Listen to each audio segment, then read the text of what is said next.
What's good with y'all, man? So guess what? So the NBA season is officially back. We all know this, right? Every team has now officially played at least one game as of last night's games. So this is one little takeaway from every team based on their first game, and we're gonna go over every single team in basketball. If I miss one, y'all let me know, but I don't think I missed one. I hope I didn't miss one. Okay? Okay. For the Knicks, whoever touched Mikal Bridges' jump shot needs to be fired and never touch a basketball again at any level of any sport. I don't care. Even if they're playing, they got the basketballs out, and this person's a PE coach, and it's that day where they got the basketballs out. You don't need to touch or play with a medicine ball because you should be never anywhere near or around a basketball or the sport of basketball again. The way Mikal Bridges was like 0 for 6 in the first quarter. Or no, in the first half, I think he was like 0 for 3 in the first. I don't know. He was damn near scoreless and hadn't hit a shot at halftime. And then he comes back from halftime, changes his shot back to what it used to be, and he was hitting the shots again. He finished shooting like 50% or more from the field. You need to get fired. That man said, nah, bump all this. What I'm going to do is go back to my jump shot that I know, that I trust, has been doing me right for my entire life, that not only got me into the NBA, but got me to the point where somebody's trading 5 first-round picks for me. I'm gonna go ahead. I'm gonna stick to that jump shot, and I'm really glad he decided to do that. And I pray he continues to decide to do that. Celtics, you can give them the ring already. You can give Jason Tatum the MVP already. These niggas shot almost 50% on 61 three-point attempts in their first game. That wasn't versus the Wizards like their second game. That was versus the Knicks. Minnesota, how Julius Randle and Anthony Edwards are already hitting milestones that Cat and Ant didn't hit is insanity. It was like the first duo in Minnesota history to score 30-plus points and each have 5-plus threes. Julius Randle not even a shooter like that. So you're telling me they were able to do that, and Cat, you never once did that with Anthony Edwards? Yeah, okay. Lakers. JJ Redick was for sure the right hire. AD is about to have a career year yet again. D'Lo is still ass. I don't know what that haircut is. I don't know what that hair dye is. He needs to leave it all alone, though. I was watching that game with my girl, and I was like, hey, look at his hair. Do you like it? Because I was like, look at his hair. Do you like it? Because if you like it, I'll get it. She looked at me, gave me a side eye. She said, I do not like it. I said, neither do I. Ooh, man, it was ugly. It's ugly. It's like blonde, but it's like, bro, he was running around on my court looking like Amber Rose. It was bad. It was bad. Indiana, Tyrese Halliburton, your ass. Luckily, you didn't sell my parlay. You almost sold my parlay because you almost lost to the Pistons, but you didn't sell my parlay. Your ass. Luckily for you, you had TJ McConnell off the bench getting like 18. You had Benedict Mathurin off the bench getting like 15. You had Siakam getting like 20. Miles Turner getting like 20. You had the guys on your team doing what they needed to do besides you, so you got the win. And luckily for you, you were also going against the Pistons. Talking about the Pistons, let's just go ahead and let's just go ahead and move on to the Pistons who played the Pacers. Can we please get Cade some help? Cade Cunningham is a legit all-star level player, borderline all-star level player, and he doesn't have help, and it's really, really, really genuinely a super sad thing to say. It's one of the biggest tragedies in the NBA. When I was going over the NBA or the ESPN top 100 players for the season's list, I didn't say anything about Herbert being too low. I didn't say anything about Cade being too low because I was really focused on like the top 50, top 25 specifically. Like I was really worried about the top of the rankings, but Cade being at, what was he, 67, 62, something like that? An atrocity. Herb Jones being at, what was he, like 92 something? An atrocity. I don't know why I brought Herb Jones into it. It just came up when I was thinking about the list. But when we're talking about Cade Cunningham, that brother's an all-star level player. Get him some help, please. I need water. Dehydrated. Nets. Cam Thomas, bro, he's really just a pure scorer. That man's out there putting up 36 points. All that's a lose to the Hawks and Trae Young, who put up 30. Speaking of the Hawks, Trae Young, still really, really good, but that's not my biggest takeaway from that game. Getting Dyson Daniels in the trade with the Pelicans for DeJounte Murray might have been huge. That man goes in there starting. He gets a good, like, 15 points, efficient shooting, good defense. Like, he got a few steals. Like, it was a really, really good game for Dyson Daniels, and it showed you that backcourt with him and Trae Young might be something that actually has the potential to be really, really good. For Orlando, Paolo Banchero is a fucking dog. That's really all I have to say. For Miami, how do I put this nicely? Bam and Jimmy are ass, both of them. How do you both score in the single digits? How? What did they score? Let me look it up because I don't remember exactly what they scored, but it pissed me off. No, they might not have scored that little. I don't remember. It was not just like their team is what I'm talking about, but they might not have scored that little, but it was a little enough to where it pissed me. 97 points. Like, don't piss me off. Like, it's not like 80s, you know what I'm saying? Like, it's not crazy, but don't piss me off. Paolo and Franz Wagner went off, made y'all look stupid. Kentavious Caldwell-Pope went the entire game, did not hit a single shot from the field.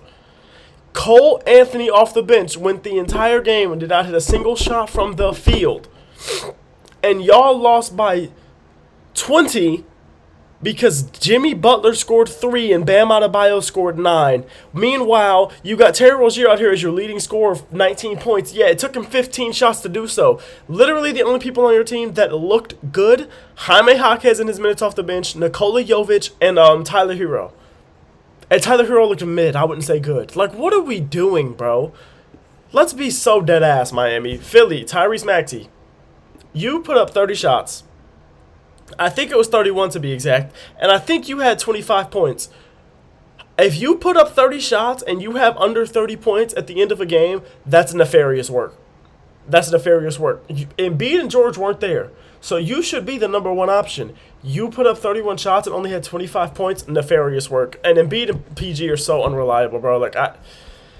I feel bad for Tyrese Maxey, but at the same time, bro, you put up 31 shots and couldn't get 30 points. But I feel bad for him at a certain point because, like, damn, bro, these two people that are supposed to be on his team are never playing. Anyways, Bucks, Dame is back, like, really played very, very well. He's definitely back. And Giannis is still top 3 in the league easily. I think we already knew that. Toronto, as y'all know, and if you don't know, I'm going to tell you, I'm a Raptors fan. We're one game into the season. I'm depressed. I'm thinking about day drinking, meth, heroin, cocaine, weed, shrooms, spice. I'm thinking about taking all of these things and then not just day drinking, though, like binge day drinking. Like to the point where I drink through the night and I get up the next morning and I'm still drinking. I never stopped. In the middle of my night, I don't take sips of cold water at 3 a.m. like y'all do. I'm taking sips of whiskey. That's the point that I'm getting to being a Raptors fan. Because our leading scorer in our first game was Chris Boucher. That right there is the reason psychedelics were invented. Because Chris Boucher is our leading scorer of the Toronto Raptors, a team that has Scotty Barnes, RJ Barrett, and Emmanuel Quickley. My leading scorer is Chris Boucher, who unless I don't know, I don't remember if he came off the bench actually, because I don't remember. Damn, I watched this game too. Why can't I remember if he was coming off the bench? I think he was. I think he came off the bench. I'm gonna check. I can't not know. Like it actually is upsetting me that I can't remember.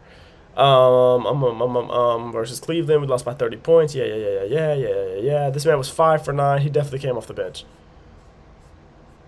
Do you let this man come off the bench? I couldn't remember if Jakob Poeltl was hurt. I don't know something about me. I couldn't remember. Maybe I'm thinking of somebody else that's hurt. But Chris Boucher comes off the bench, 5 for 9, hits 4 threes. He's leading our team with 18 points. I swear it was 19, but I guess maybe they took a point back. Maybe they changed the 3 to a 2. I don't know. But what the hell are we doing? Cleveland, Evan Mobley's good. Darius Garland is still a whole pile of dung. A whole pile of ass. A whole cow pile. Cow turd. All of it. Ass. Cow pie. Whatever. Mud pie. Whatever the hell it's called. Ass is what he is. He's ass. Houston. Oh, do I got some things to say about you. Oh, do I have some things to say about you. You sold the hell out of my parlay. I placed a 10 or 11 leg straight NBA money lines. It was all the Tuesday night games, so I think it was 10 legs. Straight NBA money lines. Guess how many I got wrong? I got one game wrong, and it was this one. Jalen Green goes out there, shoots 23 shots, gets 28 points. Meanwhile, Alperen Sengun has like 25 and 18 or something like that. Bro, I'm pretty sure that was at some point in the third quarter when he got his 18th rebound. I don't think he got another rebound for the rest of the game. That's how y'all want to sell my parlay, because LaMelo Ball goes out there and drops, what was it, 34 and 11 or something like that? LaMelo Ball is raw. Brandon Miller, I think, had single-digit points, like 9 points or something, and y'all lost to that? I get LaMelo Ball is raw, but Brandon Miller having single-digit points and we're losing to that for my parlay? And Trey Mann is also randomly really good at basketball somehow, and I'm here for it. Maybe he was getting held back by Shea. I don't know, but I'm here for it. New Orleans, losing DeJounte Murray for possibly the whole season is the only thing I took away from this game. I don't remember anything else from this game other than DeJounte Murray being possibly gone for the whole season, and that's really tough for you. Oh, and Brandon Ingram topped like 33 or 35 or something, so congrats to you. Chicago, your ass, but it was so good to see Lonzo back hooping in a real game. He was honestly pretty productive. He didn't do like too much. I think he had like 5 and 4, so it wasn't like anything crazy, but it was efficient. He did what he was supposed to do. He wasn't out there doing too much, you know what I'm saying, like trying to do too much. He just played his role, played well. Utah, can we please get Lauri Markkanen into a good team? I want to see if he's legit or not, and I also want him to be getting more national attention, but that's not going to happen while he's playing in Utah, especially not when Utah's not a good team. Like, Donovan Mitchell had the world thinking about Utah at least a little bit. But Donovan Mitchell also was taking them to Game 7 to the playoffs and is the guy that's so cool that he can, well, pause. That sounds so glazed. He's one of those guys that can make the number 45 look cool in basketball. You see what I'm saying? So, like, yeah, obviously he was going to get attention wherever he went. For the Grizzlies, Santi Aldama being your leading scorer is absolutely despicable. You deserve to not have a franchise anymore. You deserve to lose. But you got the win by 2, so I'm not going to hate by too much. But that's... For you to be the team that I thought you were going to be this season, that can't happen every game. For the Clippers, I love Steve Ballmer. I don't care. Some people say he's corny. Some people say he's doing too much, and maybe those things are true, but I love him. I love to see an owner that actually gives a damn about the team that he owns, about the team that he paid millions of dollars for. I love that. Why does the wall in that stadium actually work? Like, there was even a quote about Devin Booker talking about how it actually worked. Like, it's insane. Like, that wall alone in that stadium is making me more excited to watch Clipper games because they have that wall. They're going to have his energy for, like, every Clippers home game. And I don't even think the Clippers are going to be good. But Terrence, speaking of the Clippers some more, just one last thing with the Clippers. Terrence, man, is so fed up playing with Harden. There was this clip I saw, and I remember seeing it, and it was like, it like popped off the screen to me as soon as I saw it, where James Harden has the ball, he's dribbling it like in the middle of the paint with like a little above the nail area, a little in front of the nail area in the paint. And Terrence Mann goes out to the right wing. He goes out to the right wing, wide open, calling for it. Like he was calling for it when he was in the mid-range still. He goes out, I mean, not to the right wing, to the right corner. He goes to the right corner. He's calling for the ball. Bro, James Harden looks him dead in the eyes and starts retreat dribbling to ISO, and I think he missed the shot on that possession too. Like he goes to ISO, buddy. This isn't 2019 anymore. You got Terrence Mann jumping up and down with his hands in the air like he's a little kid throwing a tantrum because you won't pass him the ball. You had a good game, but still, Phoenix, you're really lucky Bradley Beal helped. Because KD's only help in that game was Bradley Beal because Book was out there nowhere to be found. You would have thought he was still on that Olympic roster being forced to play as a role player. It was sad. Golden State, Buddy Hield edition, raw. Really, really good addition for you. Really, really good addition. Your bench is very good. You got a lot of depth. But the thing is, AirPod seems to be picking up right where Klay left off. So, you know, it's nice to see that he's a sponge when it comes to learning. He learned a lot from Klay, like how to not hit a single field goal in a game.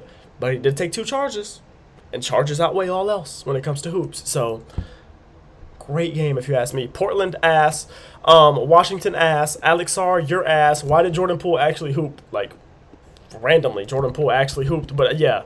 Portland ass, Washington ass. They didn't play each other or anything. They're just, yeah. Portland ass, Washington ass. Alex Sarr, especially his ass. San Antonio, Wemby, you need to get your ass in the paint because what in the name of everything logical did I just watch? Why are you 7'4" taking 6 threes? Hitting 5 shots, taking 6 threes. Don't do that again. Mavs, Luka. I had a parlay last night, which was Wednesday night. And you sold my parlay because all you needed to do for, I think it was what, a 4 or 5 leg parlay to hit was score 2 more points. All you had to do was score 2 more points, but you wanted to get 28 instead of 30 and sell me.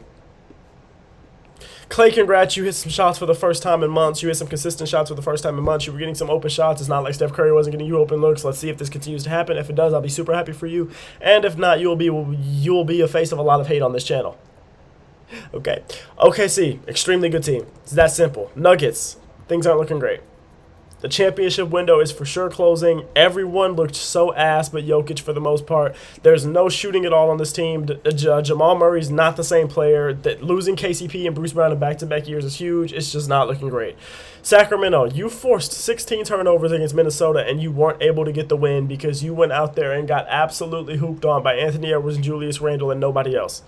Kevin Huerter, your ass. De'Aaron Fox, not a bad game. You had 15 and 11, but I do want more points from you than 15. Now, I understand you have to spread the wealth. Like I said, you had 11 assists, so obviously you were spreading the wealth well. But I want more than 15 points from you. You're the best player on that team, in my opinion. In some people's opinion, the second best player. I don't care either way. I want more than that. All right? Now, I love y'all. I appreciate y'all for watching. That was one-ish takeaway from every single team. Now that every team has played, I'm so happy that basketball's back. I'm about to go watch some basketball tonight once basketball comes on. And, yeah, I love y'all. Appreciate y'all. Thank you for watching.